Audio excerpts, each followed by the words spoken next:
بسم اللہ الرحمن الرحیم۔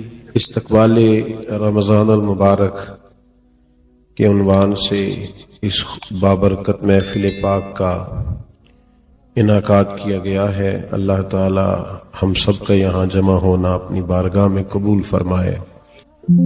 رمضان المبارک وہ مقدس مہینہ ہے۔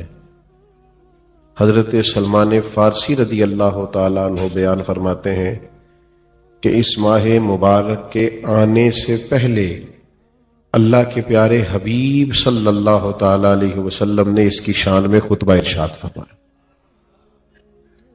آپ اس کی غیر معمولی عظمت کو دیکھیے کہ حضور اس کے لیے خطبہ باقاعدہ شعبان کے آخری دن حضور نے خطبہ ارشاد فرمایا، رمضان شریف کے فضائل بیان فرمایا، گویا ذہن سازی فرمائی لوگوں کی کہ تمہارے پاس ایک بابرکت، ایک عظمت والا، شان والا، بلندی والا مہینہ سایہ فگن ہو رہا۔ آپ دیکھیے یہ وہ ماہ نور ہے جس کا نام اللہ نے قرآن مجید میں بیان فرمایا، شہر رمضان الذی انزل فیہ القرآن، فرمایا رمضان کا وہ مہینہ ہے جس میں ہم نے قرآن مجید کو نازل فرمایا۔ یہ بہت بڑی عظمت کی بات ہے کہ اللہ کی وہ آخری اور لاریب کتاب جس میں اللہ تعالیٰ نے تمام علوم کو بیان فرمایا، اولین اور آخرین کی خبریں ارشاد فرمائی، جس کے اندر اللہ تبارک و تعالیٰ نے کائنات کو سارا دستور دیا، جینے کا ڈھب اور سلیقہ سکھایا، وہ عظمتوں والی کتاب بھی اللہ نے ماہ رمضان میں نازل فرمائی۔ مسلمانوں کے ساتھ یہ ہوا ہے کہ جن چیزوں سے ان کی بہت شناسائی ہو گئی ہے اور جن کی فضیلتیں عام بیان کی جاتی ہیں اور ہر سال ہی عنوان رہتی ہیں، وہ محسوس کرتے ہیں یہ بات تو پچھلے سال بھی مولانا نے بتائی تھی، یہ تو پچھلے سال بھی ہمارے سامنے بیان ہوا تھا۔ یاد رکھیے گا جس چیز کو بار بار بیان کیا جاتا ہے یہ بھی علامت ہوتی ہے کہ وہ کوئی بہت بڑی چیز ہے۔ جس کا بار بار تذکرہ کیا جائے وہ بھی اس بات کی علامت ہے، کوئی بہت عظمتوں والی چیز۔ دیکھیے کسی جگہ سے کسی شخص کو پرافٹ ملتا ہو، نفع آتا ہو تو لوگ دوڑ کے نہیں جاتے، بلکہ ہمارے ملک میں تو رواج ہے کہ کوئی ایک کاروبار چل جائے سارے وہی شروع کر لیتے ہیں۔ یہ کچھ سال پہلے نا سی این جی اسٹیشن وہ چل گئے تھے تو کلومیٹر کے فاصلے پہ سی این جی اسٹیشن کھول گئے تھے۔ کوئی ایک کام چل جائے، پتہ چل جائے اس میں نفع ہے تو سارے شروع نہیں کر لیتے۔ بھائی اگر کسی شخص کو پتہ چلے کہ فلاں چیز کے اندر بڑا نفع ہے، بڑی برکت ہے، سارے وہی سٹارٹ کر لیتے ہیں۔ تو اگر کسی کو پتہ چل جائے نا کبھی کہ رمضان میں کتنی برکت ہے تو یہ میں نہیں کہتا، یہ ذرا نبی رحمت علیہ السلام کا ارشاد سنیے گا اور ذرا اسے سمجھیے گا، اس پر غور کیجیے۔ یعنی رمضان کی ساری فضیلتیں حضور نے خود بیان فرمائی، یہ بھی بیان فرمایا کہ رمضان میں اللہ نفل کا ثواب فرض کے برابر دیتا ہے اور فرض کا ثواب 70 گنا بڑھا دیتا ہے۔ نبی پاک علیہ السلام نے یہ بھی فرمایا کہ جو ایمان اور احتساب کی نیت سے اس ماہ مبارک میں قیام کرے گا اس کو اللہ تعالیٰ بڑی فضیلت دے گا کہ اس کے پچھلے سارے گناہ معاف کر دیے جائیں گے۔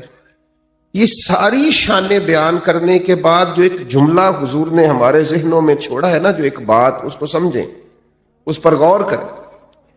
ساری عظمتیں بیان کرنے کے بعد محبوب فرماتے ہیں اگر تمہیں پتہ چل جائے نا، یعنی تمہیں بتا دیا ہے، سمجھا دیا ہے، لیکن ابھی بھی اس کی اتنی عظمتیں، اتنی بلندیاں، اتنی رفتیں ہیں کہ اگر تمہیں پتہ چل جائے رمضان میں آ کر برکت ہے کتنی، عظمت ہے کتنی، اگر تمہیں پتہ چل جائے تو فرمایا تمہارا دل چاہے گا کہ سارا سال رمضان ہی رہے، کوئی اور مہینہ آئے نہ۔ صرف یہ آپ اس بات کو سمجھیں۔ ہمارے ہاں نا ایک تو فضیلت روز سنتے ہیں تو کچھ بعض اوقات اللہ معاف کرے کمزوری آ جاتی ہے، دوسرا یہ کہ چونکہ ہر چیز کمرشل ہو گئی ہے، ہر چیز، تو رمضان میں بھی لوگ دیکھتے ہیں کہ کون سا نیا کاروبار کس طرح چلانا ہے اور کون سی چیز کتنی مہنگی کرنی ہے اور کس معاملے میں اب ذرا ہم نے تھوڑی سی تیزی دکھانی ہے۔ خدا کے بندو یہ تو عبادت کا مہینہ ہے، تو اللہ کو راضی کرنے کا مہینہ ہے۔ آپ یہاں بھی دیکھ رہے ہیں کہ اب مثلا کون سی چیز زیادہ بکے گی تو وہ میں پہلے سے سٹارٹ کر لوں گا تو کیا بنے گا، اور رمضان میں میں کیسے بیچ سکتا ہوں اور کیا خرید سکتا ہوں۔ جہاں آسانی کرنی چاہیے تھی وہاں بھی لوگ سمجھ سے بالا تر کام کرنا شروع کر دیتے۔ تو اس ماہ مقدس میں، اس ماہ نور و سرور میں تو زیادہ سے زیادہ عبادت کرنی تھی اور اللہ کے بندوں کو آسانی دینی تھی، لیکن لوگ توجہ ہی نہیں کرتے، غور ہی نہیں کرتے۔ تیسری بات جو اس ماہ مقدس میں ہمیں بڑی سمجھنی چاہیے، ایک تو فضائل پر غور کرنا چاہیے، دوسرا اس کو کسی صورت بھی کمرشل نہیں بنانا چاہیے کہ اب بھلا میں اس میں کیا کما سکتا ہوں، کیا لے سکتا ہوں، کیا پرافٹ آ سکتا ہے۔ یہ معاملہ تھوڑا سا نا تکلیف کا باعث بنتا ہے، بعض اوقات آزمائش ہوتی ہے کہ یار ہم ہر چیز کو ہی اب اس طرح کا بنا لیں گے۔ تیسری بات بنیادی رمضان شریف میں جس سے پالا پڑتا ہے اور جو سمجھنے کے لائق ہے، رمضان میں آخرت کی تیاری کرنا زیادہ ضروری ہے۔ یہ ایک خاص بات ہے جو ہمارے اندر عام ہو گئی ہے، اس پر آپ نے توجہ کرنی ہے۔ رمضان میں آخرت کی تیاری کرنی، اور ہر عشرے کی اپنی فضیلت ہے، آخری عشرے میں سب سے زیادہ آخرت کی تیاری کرنی۔ ہم نے رمضان میں آخرت کی تیاری کرنی تھی، ہم سارا رمضان عید کی تیاری کرتے رہتے ہیں۔ کئی دن گزر جاتے ہیں بازاروں میں کپڑے خریدتے، پھر کئی دن گزر جاتے ہیں ڈیزائن پسند کرتے کہ سلوانا کون سا ہے، پھر یہ کہ 3 دفعہ گیا جوتا لینے۔ آپ نے سارا رمضان عید کی تیاری پہ لگا دی۔ ضرور نئے کپڑے خریدیں، ضرور نئے جوتے خریدیں، ضرور آپ اجلا لباس پہنیں، لیکن رمضان تو آخرت کی تیاری کے لیے۔ اگر آپ کا سارا وقت بازار میں گزر گیا تو آپ نے اس سے کیا حاصل کیا؟ چاہیے تو یہ تھا کہ کپڑے یہ رمضان سے پہلے خرید لیے جاتے، سلوا لیے جاتے۔ اب تو موسم کا بھی پتہ چل جاتا ہے کن دنوں میں کیسا ہوگا۔ اب تو یہ بھی کسی حد تک آسانیاں ہیں۔ رمضان المبارک سے پہلے سارے لین دین کر لیے جاتے۔ بزرگوں کی، صحابہ کی ایک بڑی تعداد تھی جو مہینہ مسجد میں گزارتے تھے رمضان۔ کہتے تھے وقت ضائع نہیں کرنا، پتہ نہیں دوبارہ ہاتھ آئے کہ نہ آئے، اس کو ضائع نہیں کرنا۔ تو میرے بھائی ان 3 چیزوں پر سب سے زیادہ سب سے پہلے اہمیت دیں کہ جو فضائل ہیں ان کو ذہن میں بٹھائیں کہ شان کتنی۔ دوسرا کوئی کمرشل، میں بعض اوقات بڑی تکلیف محسوس کرتا ہوں جب میں اپنے حج اور عمروں کو کمرشل بنا ہوا دیکھتا ہوں نا، تو میں سوچتا ہوں کہ کن کن چیزوں کی ہم نے دکانیں ڈالنی۔ ضرور آپ اس سے جس حد تک ہو سکے آپ کام کریں، لیکن یہ کہ آپ نے ہر چیز کو بیچنا خریدنا شروع کر دیا ہے۔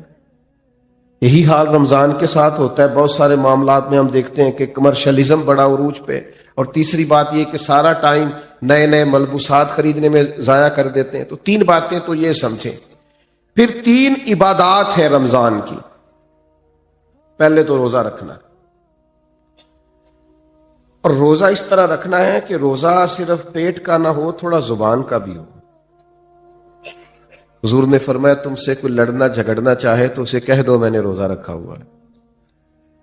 فرمایا جس نے جھوٹ بولنا نہیں چھوڑا، غیبت نہیں چھوڑی، اس کے بھوکا پیاسا رہنے کی اللہ کو کوئی ضرورت نہیں ہے۔ آپ یہ پابندی کر کے دیکھیں۔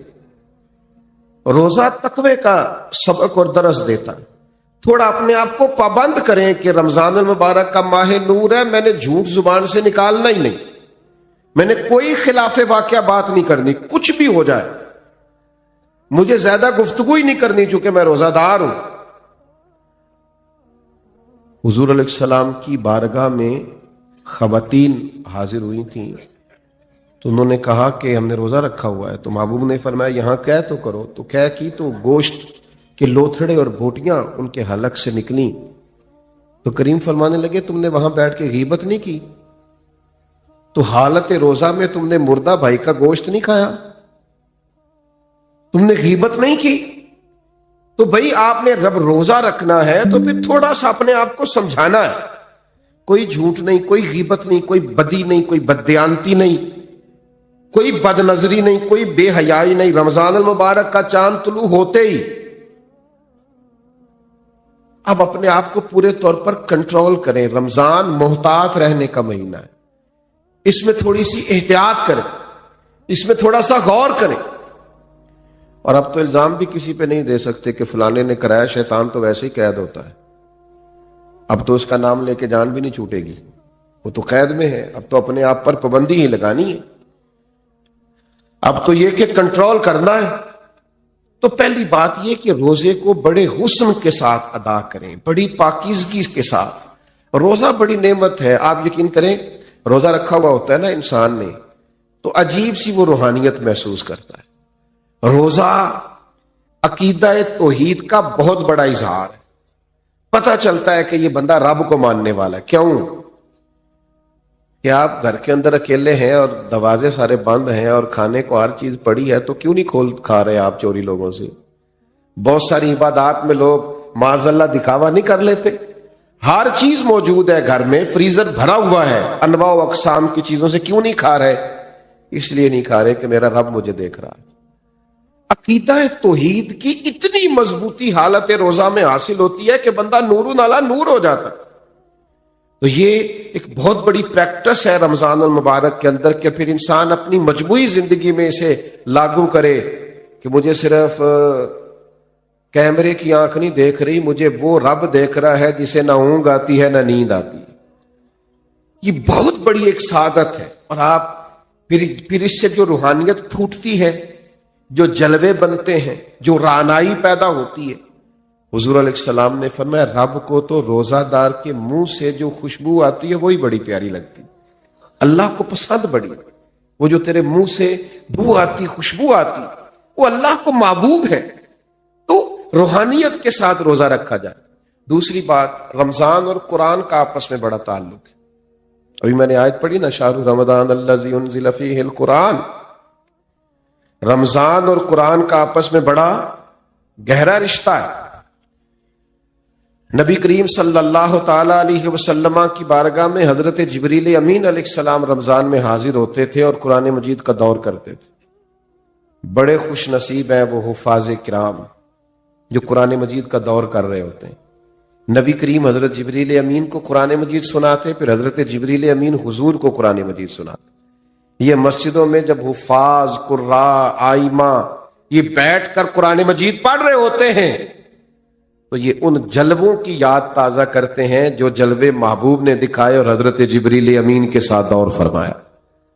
رمضان المبارک میں خوب قرآن مجید پڑھیں اور قرآن مجید سے جڑ جائیں اور قرآن مجید کی لذت پیدا کریں۔ دیکھیں اللہ کا فضل ہے امت پر، یہ کبھی نہیں ہو سکتا کہ کہیں مسجد موجود ہو اور حافظ موجود نہ ہو۔ یہ تو ہو سکتا ہے کہ کسی حافظ کو مسجد نہ ملے اور وہ رہ جائے، اس دفعہ قرآن مجید نہیں سنا سکا۔ یہ نہیں ہو سکتا کہ کسی مسجد والوں کو حافظ نہیں ملا اور وہ قرآن مجید نہیں سن سکے، یہ ممکن ہے۔ لوگ کہتے ہیں علماء کیا کر رہے ہیں، تو میں نے کہا ہے رمضان دیکھ لو نا کیا کر رہے ہیں۔ ہمارے مدارس نے اللہ کے فضل سے اتنے حفاظ بنا دیے کہ اب ہر معاملے میں آپ کو کہیں کمی نظر آ سکتی ہے، یہاں نہیں آئے گی اللہ کے فضل سے۔ نہ کبھی آپ یہ کہیں گے کہ آج مسجد میں جمعہ نہیں ہوا چونکہ جمعہ پڑھانے والا کوئی نہیں تھا۔ یہ اللہ نے امت پر فضل فرمایا، اہلیان پاکستان پر فضل فرمایا۔ تو قرآن مجید کے حافظ بھی ہیں، قاری بھی ہیں، عالم بھی ہیں، ترجمہ کرنے والے، تفسیر کرنے والے بھی موجود ہیں۔ اب ضرورت ان لوگوں کی ہے جو قرآن مجید سے محبت کریں۔ محفلوں میں رک کے آتے ہیں نا، فلانی نعت سناؤ نعت خاں کو، بڑی اچھی بات ہے، بھیجا کریں، لیکن کبھی کبھی نا یہ بھی رکا بھیجا کریں کہ دل بڑا کر رہا ہے سورہ رحمان سنائیں۔ اب ہلکے ہلکے بولیں آپ، اور کچھ نے تو صرف گھورا ہی ہے مجھے۔ بھائی رکا آتا ہے نا جی فلانی نعت بڑی پسند ہے، تو بھائی ایک رکا لکھ کے بھیجو نا، جناب سورہ ملک بڑی پسند ہے ذرا سنائی جائے۔ یہ آپ رکا لکھے نا اور لکھ کے بھیجے نا، میرا دل کر رہا ہے سورہ ابراہیم کی تلاوت ہو، سورہ نوح کی تلاوت ہو، سورہ یوسف کی تلاوت، یہ بھی ذوق پیدا کریں، یہ بھی اپنے دل میں لائیں چیز۔ ہمارے ملک میں نا ایک رواج بن گیا ہے، ہر چیز کو مشکوک کر دو، شک پیدا کر دو، اور نہیں جی نہیں اس کے بغیر بھی گزارا ہو سکتا ہے، اور نہیں جی نہیں یہ کوئی فرض واجب نہیں ہے، اور نہیں جی یہ ضروری نہیں ہے، مزاج بن گیا۔ اور پھر اس طرح کے لوگ چونکہ انوکھی بات کرتے ہیں، یہ ہٹ کے بات کرتے ہیں، تو دل کو بڑی اچھی لگتی ہے، نفس بڑی جلدی قبول کرتا ہے۔ لوگ کہتے ہیں وہ فلاں مولانا اتنا پڑھا لکھا ہے، وہ کہہ رہا تھا کہ کوئی ضروری نہیں۔ کچھ سالوں سے نا ہمارے ملک میں تراویح کے خلاف بھی بڑا پراپوگنڈا ہوتا ہے اور بڑا جم کے ہوتا ہے۔ وہ جی فرض نہیں جی واجب نہیں، کس نے کہا ہے کہ فرض واجب ہے؟ لیکن سنت تو ہے نا، عبادت تو ہے نا۔ کیا جناب فاروق اعظم رضی اللہ تعالیٰ عنہ نے باقاعدہ جماعت نہیں کروائی؟ کیا نبی کریم علیہ السلام نے خود تشریف لا کر کے تراویح کی نماز نہیں پڑھائی؟ ہر چیز کو مشکوک بنا دینا. لوگ جڑے ہوئے ہیں، اللہ کے فضل سے آتے ہیں، اور سال میں ایک موقع بنتا ہے جب سنانے والے قرآن مجید سنا لیتے ہیں اور سننے والے سن لیتے. میں نے بوڑھے بزرگ دیکھے اپنی زندگی میں کہ ان کو دعوت دے رہا ہے کچھ شخص اور کہہ رہا ہے آج افطار میرے ساتھ کر لیں، تو وہ کہنے لگے یار میں نے نہ قرآن مجید اپنی مسجد میں سننا شروع کیا ہوا ہے اور میرا آج 23واں پارا میرا دل نہیں کر رہا، تو میں ذرا مکمل کر لوں، 27 پہ ختم ہو جائے گا تو پھر میں آ جاؤں گا. یار کتنا مزہ آتا ہے یہ باتیں سن کے، کتنا ذائقہ آتا ہے کہ قرآن مجید سے بندہ جڑا ہوا ہے، اس کی ترتیب چل رہی ہے. اور اب تو میں ایسے دوستوں کو بھی جانتا ہوں کہ جو رات کو وہ ترجمے کے ساتھ ایک پارا دیکھتے ہیں جو انہوں نے اگلی رات سننا ہوتا ہے، وہ دن بھر کہیں اس کا مطالعہ کرتے رہتے ہیں کہ پھر کچھ نہ کچھ شناسائی ہو جائے گی، رات کو سنیں گے تو مزہ دوبالا ہو جائے گا. تو لوگ قرآن مجید سے جڑے ہیں، اللہ کے کلام سے جڑے ہیں، قرآن پاک سے جڑے ہیں، اور آپ یہ ہے کہ مشورے دے رہے ہیں گھر بیٹھ کے کہ کوئی ضروری نہیں. کس نے کہا ہے ضروری ہے؟ لیکن کیا تم نے وہ محبوب کی حدیث نہیں سنی، نہیں پڑھی کہ محبوب علیہ السلام نے فرمایا رمضان اور قرآن دونوں اللہ کی بارگاہ میں بندے کی سفارش کریں گے. رمضان کہے گا اللہ میں نے اسے دن بھر کھانے سے روکے رکھا، اور قرآن مجید کہے گا مالک یہ رات کو کھڑا ہو کے پڑھتا سنتا رہا. فرمایا رمضان اور قرآن کی سفارش سے اللہ بندے کی مغفرت فرما دے گا. قرآن مجید سے تعلق بنا ہے. اور یہ رات کا قیام ہے، آپ کی میں بات نہیں کرتا، میرا ویسے ہلکا سا تجربہ یہی ہے کہ مل کے جماعت کے ساتھ کام ہو جائے تو ہو جائے، تنہا ڈیوٹی لگائی جائے نا. کچھ دوست ایسے ہیں وہ تراویح جماعت سے پڑھ لیں تو پڑھ لیں، رہ جائیں تو سستی ہو جاتی. صحیح کہہ رہا ہوں؟ یہ اہتمام کے ساتھ ہو جائے تو ہو جائے، ورنہ بہت ساری جگہوں پہ سستی رہ جاتی. تو رات کے قیام کا اہتمام کریں. نبی پاک علیہ الصلوۃ والسلام نے فرمایا جس شخص نے رمضان المبارک میں احتساب کی نیت کے ساتھ قیام کیا اور ایمان کے ساتھ قیام کیا، اللہ اس کے پچھلے سارے گناہ معاف فرما دے. اور ایک اور چھوٹا سا مشورہ بھی آپ کو دینا ہے. آگے پیچھے تو بڑا مشکل ہوتا ہے سحری میں اٹھنا، تو رمضان میں تو اٹھنا ہی اٹھنا ہے نا. ایسا نہ کریں کہ جب صبح اٹھیں تو 10 منٹ پہلے اٹھیں، 4 رکعتیں تہجد کی بھی پڑھیں. اٹھنا تو ہے، تو کیا سعادت ہے. ایک روایت میں فرمایا کہ ہر نیکی پر تو ثواب ہوتا ہے نا. فرمایا جب نوجوان اٹھ کے سویرے تہجد پڑھتا ہے تو رب اسے دیکھ کے مسکراتا ہے جو اس کی شان کے لائق. کتنی عظمت کی بات. آپ صبح 10-15 منٹ پہلے اٹھیں، 4 رکعتیں، 6 رکعتیں، 8 رکعتیں، 12 رکعتیں تہجد کی پڑھیں، اس کے بعد پھر آگے چلیں. تو ایک تو روزہ اہتمام سے، اور دوسرا قرآن مجید سے تعلق، نوافل سے تعلق. تھوڑا سا نا مطلب انسان وقت نکالے، عبادات میں رہے. سارا سال ہم خبریں سنتے ہیں ٹی وی پہ اور موبائل پہ، تو انقلاب آ گیا پھر خبریں سننے سے. اگر ملک تبصروں سے ٹھیک ہوتا نا تو سب سے پہلے پاکستان ٹھیک ہونا تھا. اس لیے کہ جتنے تبصرے ہمارے ملک میں ہوتے ہیں کسی اور جگہ بڑے تبصرے. ہر آدمی کی جیب میں موبائل اور ہر بندہ ہی سیافی ہے، ہر ایک کے پاس یہ اندر کی خبر ہے اور سارے ہی تبصرے کر رہے ہیں. میرے بھائی 1 مہینہ تبصرے رہنے دو، میری تو مانو تو خبریں بھی رہنے دو. آپ 1 مہینہ اپنے آپ کو قرآن مجید سے جوڑو. آپ کوشش کرو خوب توجہ کے ساتھ اللہ کی عبادت. اور ایک تیسری عبادت جو بڑی اہم ہے رمضان میں، اور وہ ہے اللہ کے راستے میں خرچ کرنا، خیرات کرنا، سخاوت کرنا. یہ سخاوت صرف امیر آدمی کی ڈیوٹی نہیں. غریب ذرا زیادہ غور سے سنیں کیا کہہ رہا ہوں. نبی پاک علیہ السلام نے فرمایا تم ایک کھجور اللہ کے راستے میں دیتے ہو نا، ایک کھجور، پھر سنو کیا عرض کر رہا ہوں، ایک کھجور تم اللہ کے راستے، کیا مثلا قیمت ہے آج ایک کھجور کی، اور ہمارے ہاں کیا حیثیت ہے. فرمایا ایک کھجور جب تم اخلاص کے ساتھ اللہ کے راستے میں دیتے ہو، اللہ تبارک و تعالیٰ اسے قبول فرما کے اپنے سیدھے دستے مبارک میں لیتا ہے جو اس کی شان کے لائق ہے. اور فرمایا تمہاری اس ایک کھجور کی اللہ نشو و نما کرتا ہے، اسے پالتا ہے، بڑا کرتا ہے۔ فرمایا وہ ایک کھجور اللہ تعالیٰ پہاڑ کے برابر کر دیتا ہے۔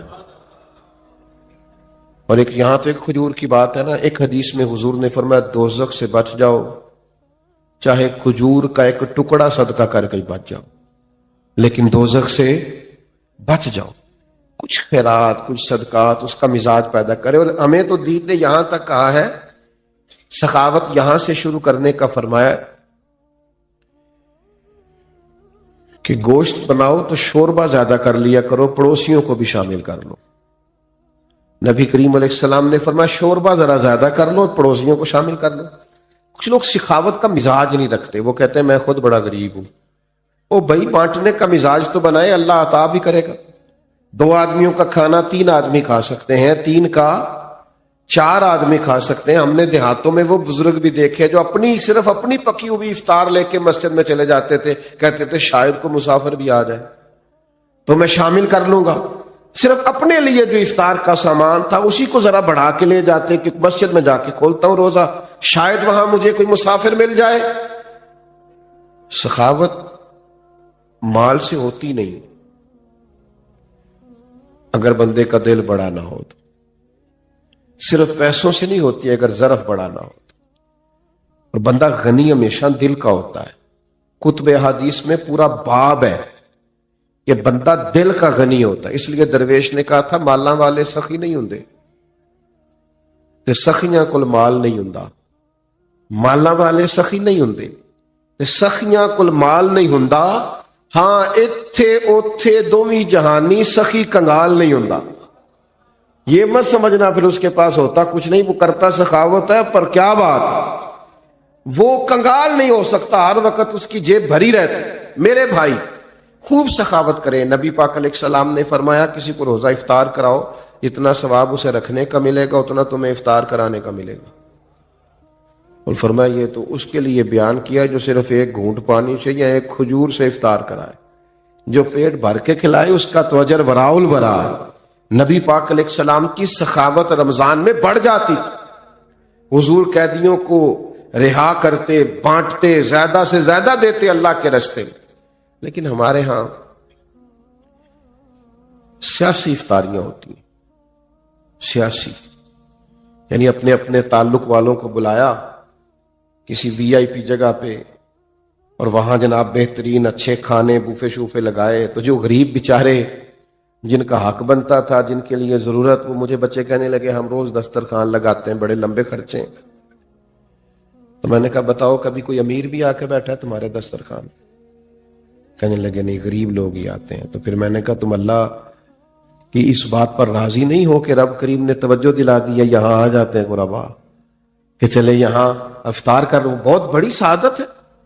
بہت سارے لوگ ایسے ہیں جن کو ضرورت ہوتی ہے، لیکن ہمارا مزاج یہ ہوتا ہے کہ ہم اس کو بھی نا، رمضان کی افطاریاں بھی، اس کو بھی دنیا داری بنا لیتے ہیں، ووٹ پکے کرنے کے لیے، تعلقات پکے کرنے کے لیے، گاہک اور سیلز مین پکے کرنے کے لیے، اسی میں اس کو بھی لگا دیتے ہیں۔ کچھ کام جنت پکی کرنے کے لیے بھی کر لینے چاہیے۔ وہ ایک درویش سکول چلاتے تھے نا، تو وہ جو بچہ بھی آ کے منت کرتا نا، ان کا وہ کلرک جو تھا، جو ایڈمن کا آدمی داخلہ کرتا تھا، تو فیس رکھی ہوئی تھی داخلے کی، تو وہ اس کے پاس لوگ جاتے، وہ فیس بتاتا، تو وہ آ کے ان سے کہتا جناب وہ فیس مانگ رہے، کچے اس کو فری داخل کر لو، غریب ہے۔ 2 بھی داخل کیے، 4 بھی کیے، 6 بھی کیے، وہ درجنوں روزانہ فری داخل ہونے لگے۔ تو وہ اس کا جو اس نے ملازم رکھا تھا کلرک، اٹھ کے آیا، کہنے لگا صاحب آپ سارے بچے فری داخل کر رہے ہیں، اس طرح کاروبار تو نہیں نہ چلتے، اس طرح کام تو نہیں نہ چلتے۔ تو اس نے کہا تمہیں کس نے کہا ہے میں کاروبار کر رہا ہوں؟ کہا پھر آپ کیا کر رہے ہیں؟ کہنے لگے میں اپنے جنازے کے بندے پکے کر رہا ہوں، میں اپنے جنازے کے، کسی کو کہنا نہ پڑے میرے لیے دعا کر، کچھ پکے ہو جائے، جب میں جاؤں مروں تو ان کے دلوں سے دعا نکل جائے، اکھاں جدوں میٹیاں زمانہ مینوں روے گا، اپنا تے اپنا بیگانہ مینوں روے گا، جدوں نہ میں دسیا میں خاراں نوں میں خانے وچ، جام ٹوٹ جان کے میں خانہ مینوں روے گا۔ کئی لک لک رون گے تے کئی بک بک رون گے، گلیاں دا یانا تے سیانا مینو روے گا. او بھائی آپ کچھ ایسا تو کریں کہ کچھ جنت بھی پکی ہو, کچھ جنازے کے بندے بھی پکے ہوں.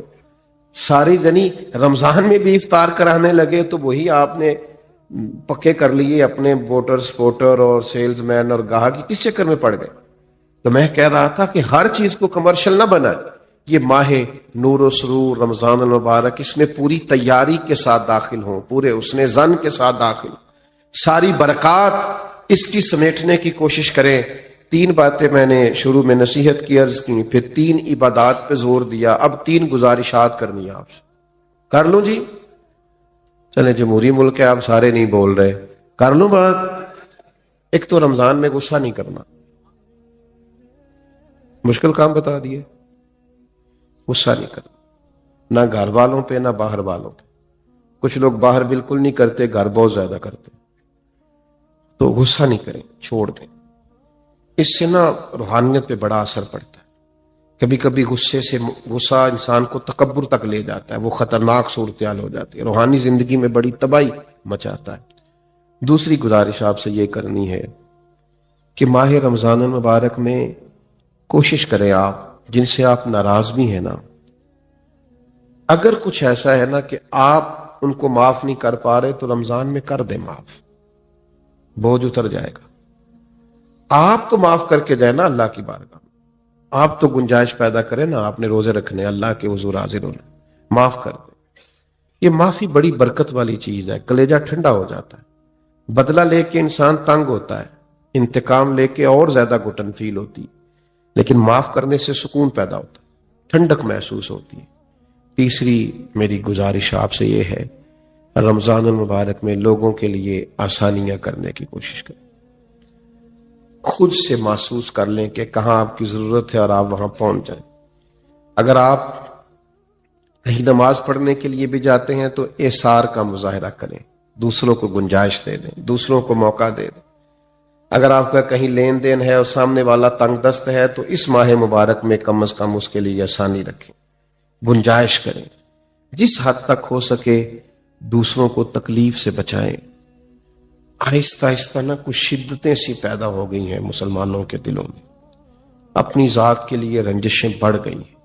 خوبصورت ترین لوگ بھی بعض اوقات حالات کے تقاضوں کی وجہ سے اس طرح کا معاملہ کرتے ہیں جو ان کی شخصیت کے ساتھ میچ نہیں کرتا. محسوس ہوتا یار تو بڑا عظیم آدمی ہے, تیرا نہیں بنتا یوں کرنا, تو بہت بڑے قد کاٹ کا آدمی ہے, تیرا معیار بڑا بلند ہے, تیرا نام بڑا اونچا ہے, تیری سوچیں اور تیرے وچار بڑے پائے کے ہیں, تجھے اس طرح نہیں کرنا چاہیے.